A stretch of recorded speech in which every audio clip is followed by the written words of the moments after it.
It's good to be with you this weekend. If we've never met, my name is Garrett. I serve as one of the pastors here at River Glen, and I would love to invite you to our final vision and worship night. It's happening tonight at the Waukesha campus. If you have not been, I'm telling you, you're missing out, all right? It is an incredible time of worship. We're hearing a message from Ben about the future of River Glen and some exciting vision for our church where we feel like God is leading us. And we would love for you to be there, to hear all about it and worship with us. So come hang with us tonight. And next week, kicking off a brand new series called Move. We're walking through the book of Acts, what it means for us to live bold. It's also talking about, hey, where are we going as a church and how can you be a part of it? We're going to be unveiling this new setup in our lobby. Some of you have seen the new wall and something's coming. That'll be revealed next week. So exciting stuff, really special season here in our church, and we just want you to be there for it all. But this week, we are wrapping up our series, Letters from My Future Self. And I just want to begin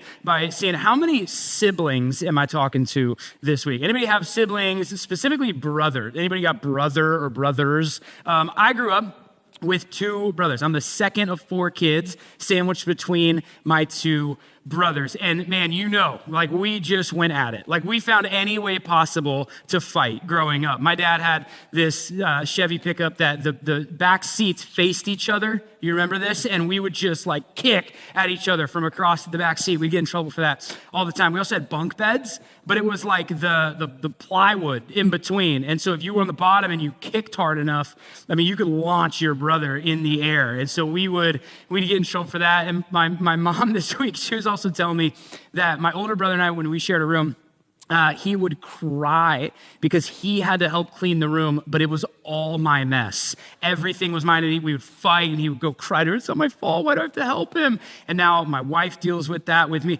and it's just like, yeah, so like siblings, you get it, like it's tough, right? And my mom, she would try. My parents, they'd be like, hey, here's what you gotta do. So when we get in fights, here's what we do. We'd have to apologize and say you're sorry, but my mom would make us sit across from each other, so we'd have to sit facing each other, and then she'd tell us that we have to list 3 things we love about each other. Now, in the middle of fighting as 10-year-olds, this was torture. So we'd look at each other and it'd be like, I love that you're my brother, and I love that you're not always this terrible, and I love that you're my brother. Like, it was just the worst 3 things we could think of, right? Parents, the whole say you're sorry, I'm sorry. Say it like you mean it, I'm sorry. Say you forgive them, right? This whole thing. I say all of this because we have, I think, a difficult relationship with forgiveness. It was difficult in those moments as kids to apologize and forgive each other, that whole thing. But even now, right, forgiveness is hard. And as we wrap up this series, man, if there's a letter that I could receive from my future self, or a letter that I could even write my younger self, like, hey, forgiveness is so key. If forgiveness is hard, I was reading through this week, and it stood out to me. C.S. Lewis, in his book, Mere Christianity, touches on forgiveness. He says this. He writes, I said in a previous chapter that chastity or purity was the most unpopular of the Christian virtues, but I'm not sure I was right. I believe there's one even more unpopular. It is laid down in the Christian rule, thou shalt love thy neighbor as thyself. Because in Christian morals, thy neighbor includes thy enemy. And so we come up against this terrible duty of forgiving our enemies. Everyone says forgiveness is a lovely idea until they have something to forgive. And we can all relate to this because we have all been hurt. Maybe for you, it was a parent that you tried so hard to please and just make proud. Maybe it was a friend who wasn't loyal, or a boss who mistreated you. Maybe it was an ex who lied to you or about you or hurt you verbally or even physically. And in these moments, forgiveness may feel hard. It feels difficult. It may feel like weakness. Forgiving someone, letting them get the best of me. Seriously, no, I'm not going to do that. Forgiveness might feel like we're saying it was fair. Well, it wasn't fair.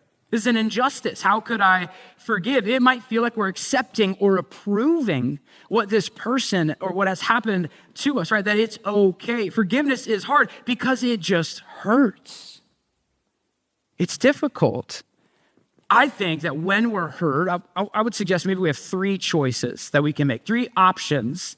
There's a battle option, right? We fight it out. For some of us, you're like, yeah, that's my go-to. I'm going to fight it out. I'm going to win the argument. Whether it's social media, I'm going to text back, whatever I'm going to say. I'm going to fight it out. I'm not going to let them get the best of me. But what this does is it actually just creates more pain, adding gasoline to the fire. Prime Minister Neville Chamberlain says there are no victors in war. The second option is a bitter option, that we can harbor feelings. We can just carry it and keep it in. Well, if you're like me, you're a people pleaser, and you're like, I don't want to make a big fuss. I don't want to bring it up. I'm just going to whatever. Let it sit, and we carry it, and it grows, and it grows, and it builds. It's a famous quote. Bitterness is drinking poison and expecting the other person to die.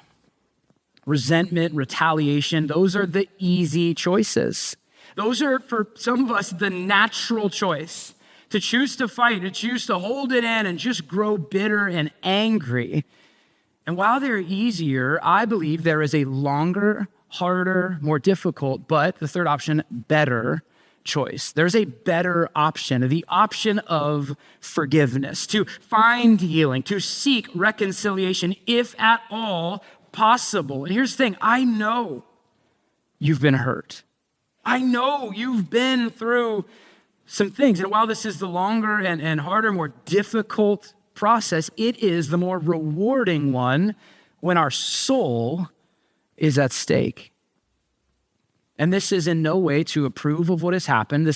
I'm in no way suggesting that we rush the process of forgiveness, but I think enduring this difficult, daunting task of forgiveness is the better option. I love how Pastor Craig Groeschel puts it. On the other side of difficult, we often find what is best, and that's forgiveness.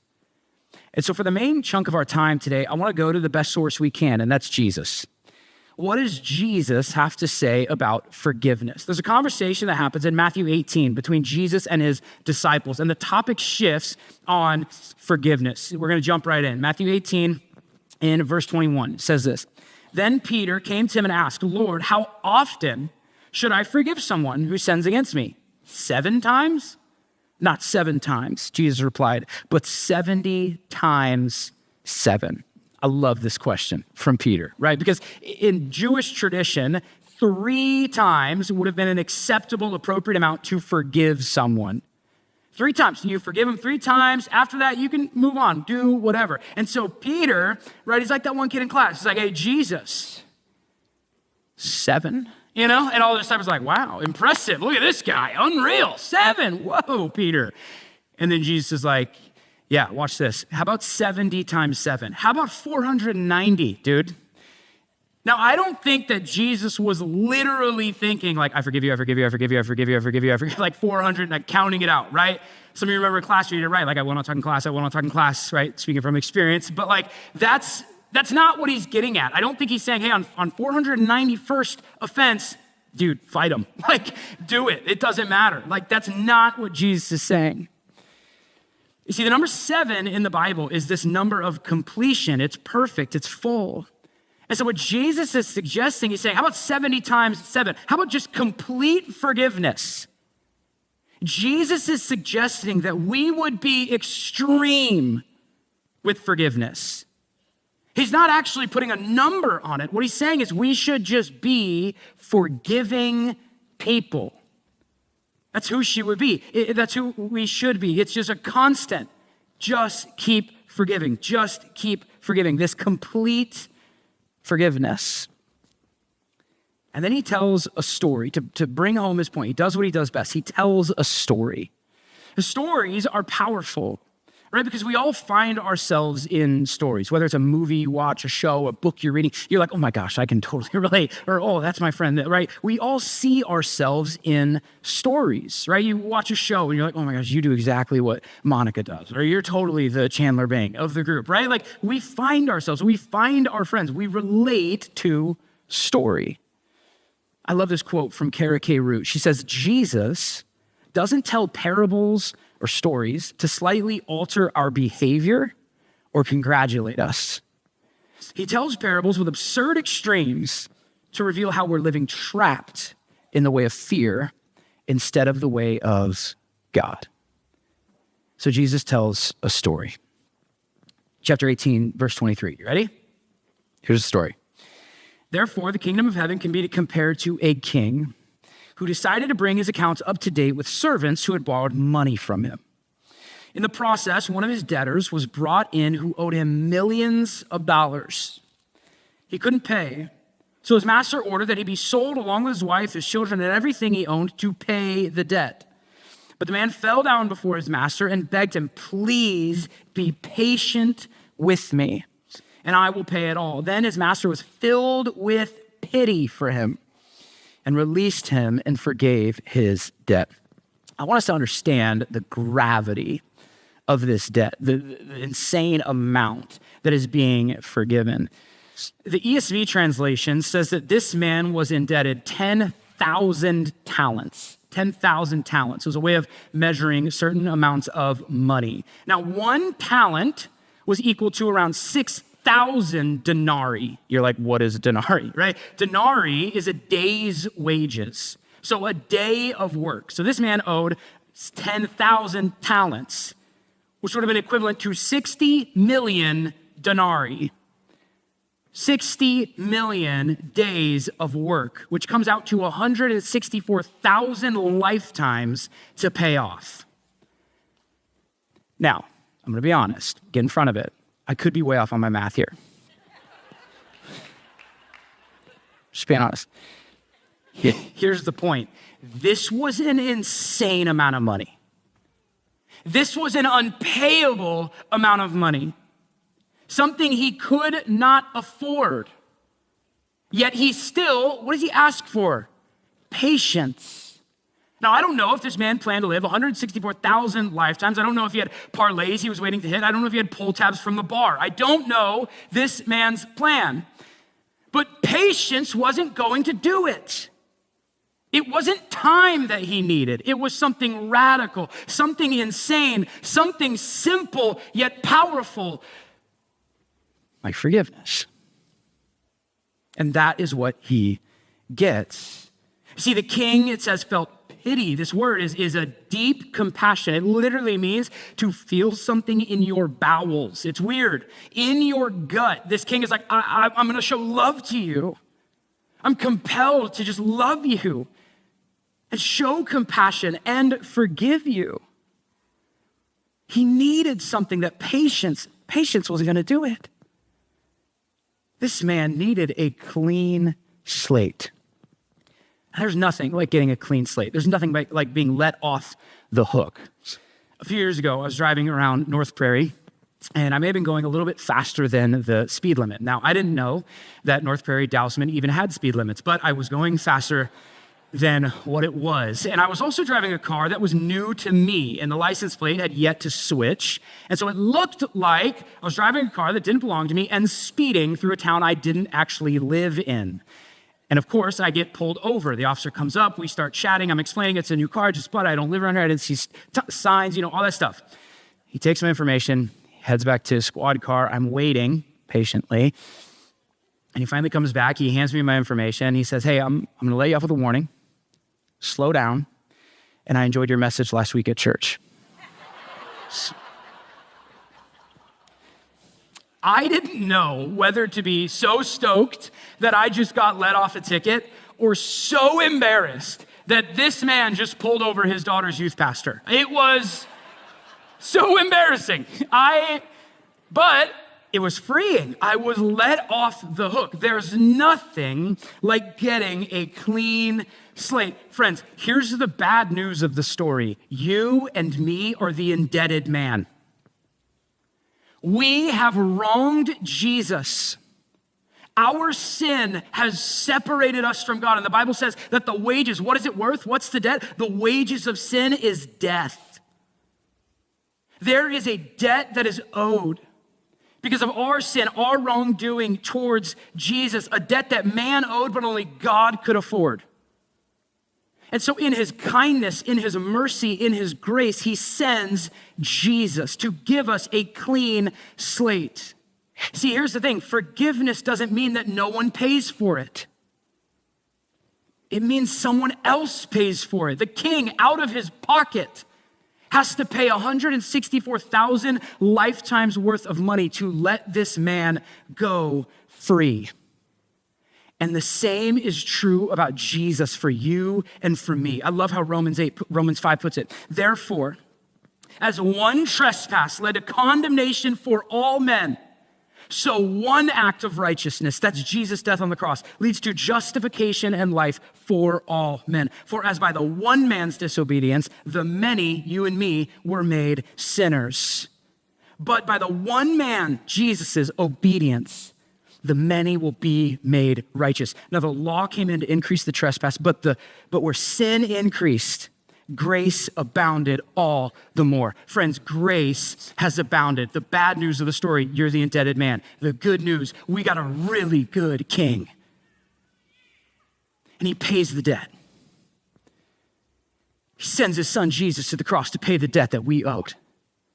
And forgiveness is given to us. That's good news. That's the good news of the gospel. And I wish that that's where the story ended. But Jesus continues. In verse 28, he says this. When the man left the king, he went to a fellow servant who owed him a few $1,000s. He grabbed him by the throat and demanded instant payment. This man, who has just received a lifetime's worth of forgiveness, is unable to forgive a man who owes about 100 days of work. How? Maybe it was pride that said, you know what, I got forgiven, but come on, I'm kind of a good guy. I did kind of deserve it. Maybe it was this idea of when he said, no, king, give me patience, I want to pay it off. He actually meant it. And he thought, like many of us, that we still have to work for and pay off the grace that we have been given. So he went out to collect so that he could pay back because he thinks he has to earn it. Maybe it was shame and embarrassment. How could I be in such a vulnerable and weak moment? I'm going to lash out. And it's this embarrassment that leads him to lash out on someone else. See, many of us, we can't quite yet comprehend the forgiveness of our good God because we are unable to forgive ourselves. There is shame or guilt within us that we carry.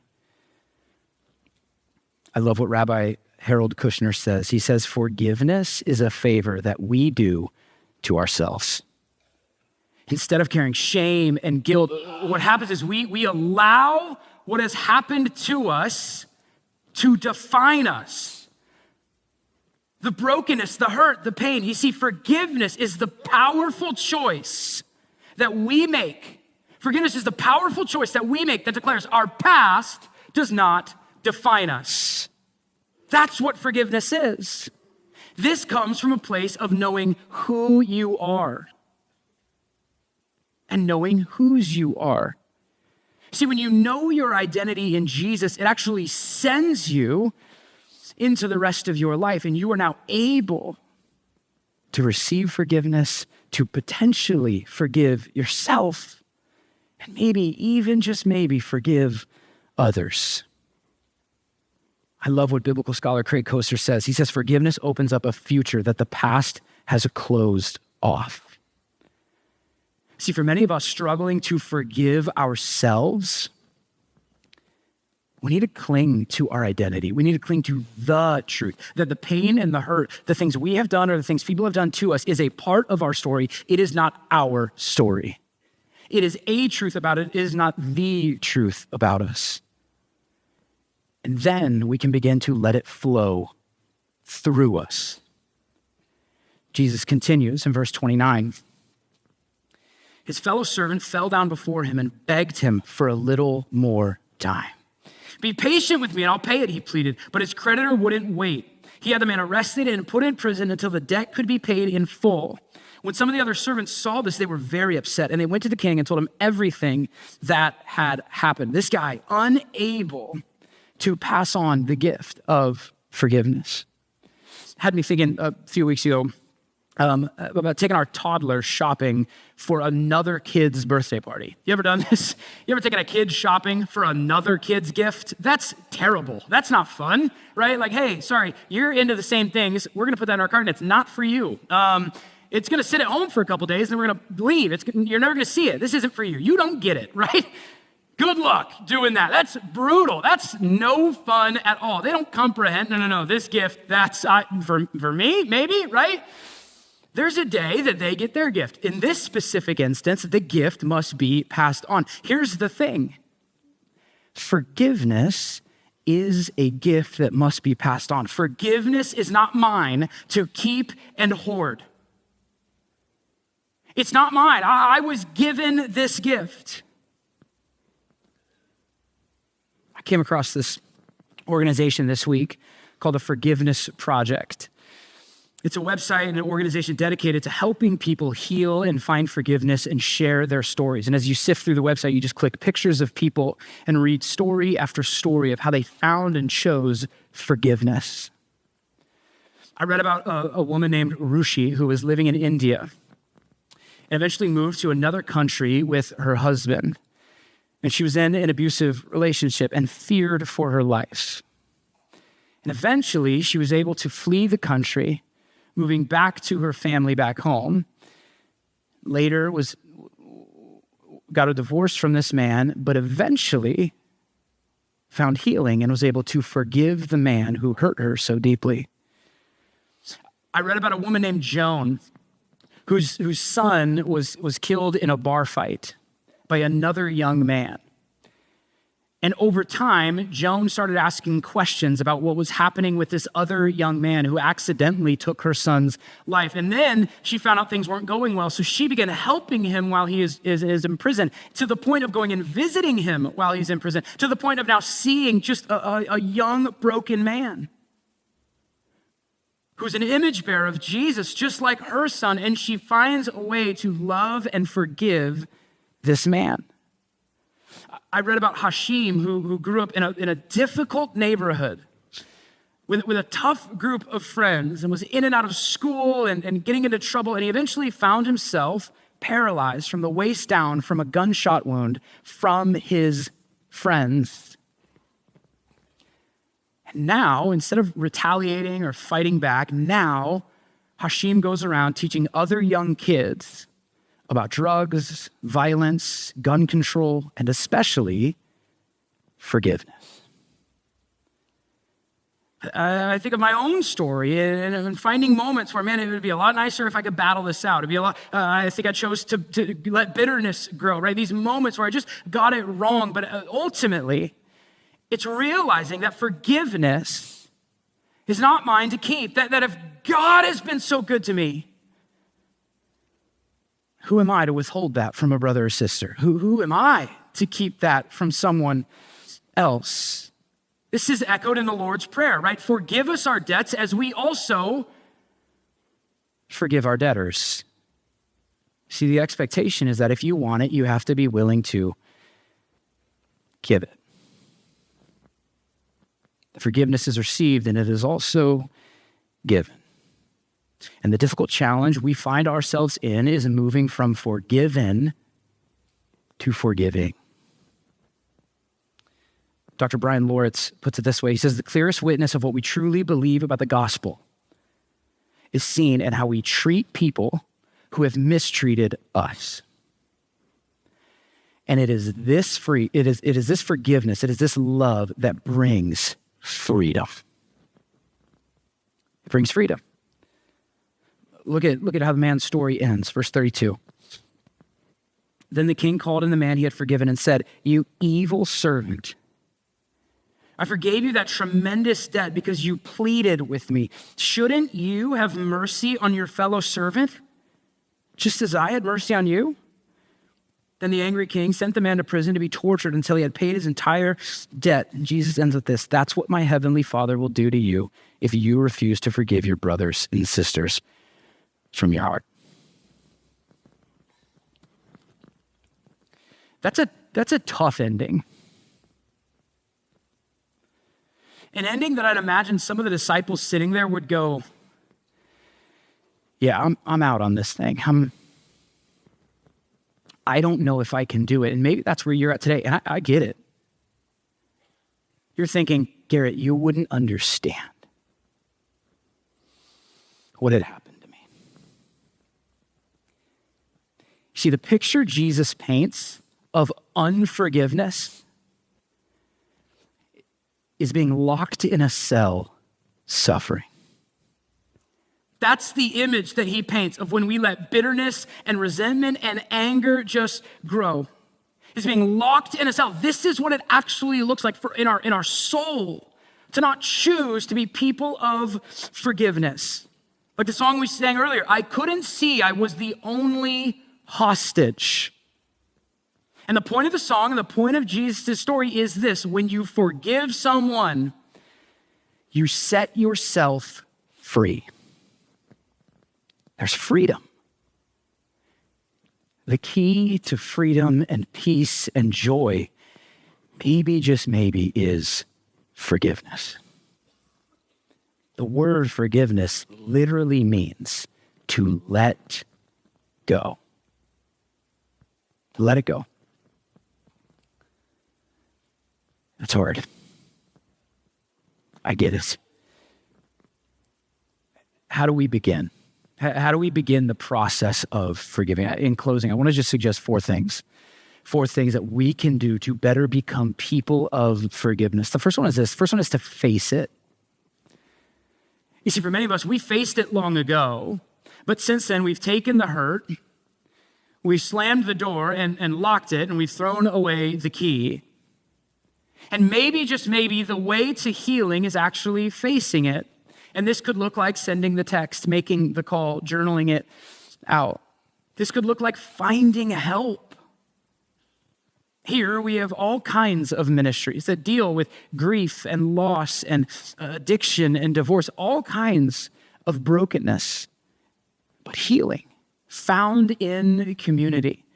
Ministers and people willing to meet with and serve you and just love you and help you walk through this forgiveness journey. We also have resources to professional help to help you take the next step, face it, and begin the journey of forgiveness. The second thing is this, is to pray for people who have wronged you.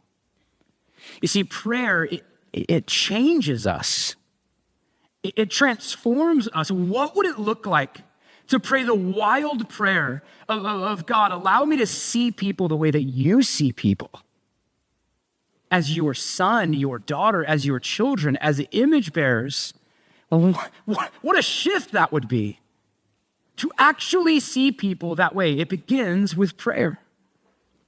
Here's what I've learned. It's really hard to be angry and bitter towards someone that you actively pray for. It's really hard. Here's the third thing, is to repent and receive forgiveness. There's a process that has to take place in us forgiving others, but what if the priority was, man, I need to heal. I'm going to focus on growing and getting healthy and discovering who I am in Jesus, giving our energy to that. That looks like looking inward and saying, well, where's the brokenness within me? What do I need forgiveness for? How can I continually repent and receive, coming to Jesus honestly with my brokenness, looking at my own faults, saying, how can I grow, God? What do you want to do in me? See, the more we receive forgiveness, the easier it is to give it. So come to Jesus, honestly and openly. Fourth thing is this, is to abide in God's love. You see, knowing who we are, forgiven people, allows us to live from that place. We move from this place of healing into this beautiful future of hope. When God has all of you, it's a lot harder for the world to get the best of you. It's a lot harder for people to get the best of you when God has all of you. When your priority is just abiding in his love. Kara K. Root again, she says it this way: forgiveness means that our identity is shaped by our belovedness instead of our woundedness. That our identity is shaped by how loved we are, not how hurt we have been. And I would add to that our belovedness is actually shaped by someone else's woundedness. What do I mean by that? I mean that our belovedness, how loved we are as children of God, is marked by the wounds of Jesus on the cross. This great act of love and forgiveness shown at an all-time high. This is the thing that sets me free. It is the cross of Jesus Christ that compels me to be a person of forgiveness, to extend that love that Jesus has so kindly shown to me. His wounds, they have paid my ransom. They have set me free. It is that wound, that love that sends me to maybe, just maybe, be a person of forgiveness.